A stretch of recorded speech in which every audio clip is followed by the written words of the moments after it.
Integer type question നമുക്ക് organic കെമിസ്ട്രിയിലെ ഐസോമറിസത്തിൽ നിന്ന് വന്നിരിക്കുന്നത് കാണാം. Number of geometrical isomers possible for the given structure ആണ്.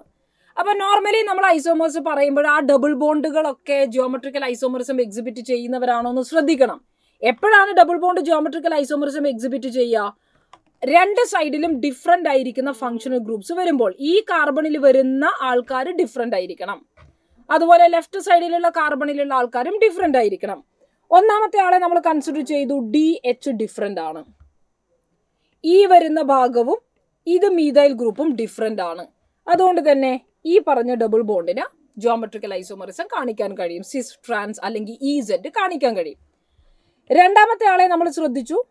രണ്ടാമത്തെ ആളുടെ കേസിൽ ഈ ഭാഗം ഡിഫറെന്റ് ആണ്, കാരണം ഇത് CH3 ഇത് H ആണ്. എന്നാൽ ഈ ഭാഗം നമ്മൾ നോക്കുമ്പോൾ അത് സെയിം ആണ് കേട്ടോ. അപ്പൊ ഇത് രണ്ടും സെയിം ആയി കഴിഞ്ഞാൽ ഒരു കാർബണിൽ വരുന്ന രണ്ടാൾക്കാർ ഡിഫറെന്റ് ആയിരിക്കണം. അത് സിമെട്രിക്കൽ ആയി പോയി. സെയിം ആയി കഴിഞ്ഞാൽ അവർക്ക് ഒരിക്കലും ജിയോമെട്രിക്കൽ ഐസോമറിസം കാണിക്കാൻ കഴിയില്ല. അപ്പൊ രണ്ടാമത്തെ ഡബിൾ ബോണ്ട് കാണിക്കുന്നില്ല. മൂന്നാമത്തെ ഡബിൾ ബോണ്ടിനെ നമ്മൾ നോക്കി, Dയും Hഉം ഡിഫറെന്റ് ആണ്. മീഥൈൽ വേറൊരു വലിയ ഗ്രൂപ്പ് അത് ഡിഫറെന്റ് ആണ്, അവരും കാണിക്കും. അപ്പൊ നിലവിൽ ആക്ച്വലി നമുക്ക് ഇങ്ങനെ ആലോചിക്കാം, ആ രണ്ട് പേരെ മാത്രമേ നമ്മൾ കൺസിഡർ ചെയ്യേണ്ടിയുള്ളൂ.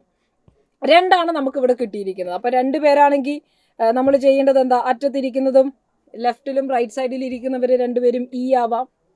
ഒരാൾ E മറ്റേയാൾ Z ആവാം. ഒരാൾ Z മറ്റേയാൾ E ആകാം. രണ്ടും വേണമെങ്കിൽ Z ആവാം. So there are actually 4 possibilities. Total 4 possibilities ആണ് നമുക്കിതിലുള്ളത്. റെഡി? അപ്പൊ അത് പ്രത്യേകം ശ്രദ്ധിക്കുക. നടുക്ക് വരുന്നയാളെ നമ്മൾ പരിഗണിച്ചില്ല എന്നുള്ളതാണ് ഇതിൽ പ്രധാനമായിട്ട് ശ്രദ്ധിക്കേണ്ടത്. So this is A question from your basic organic chemistry portion, isomerism.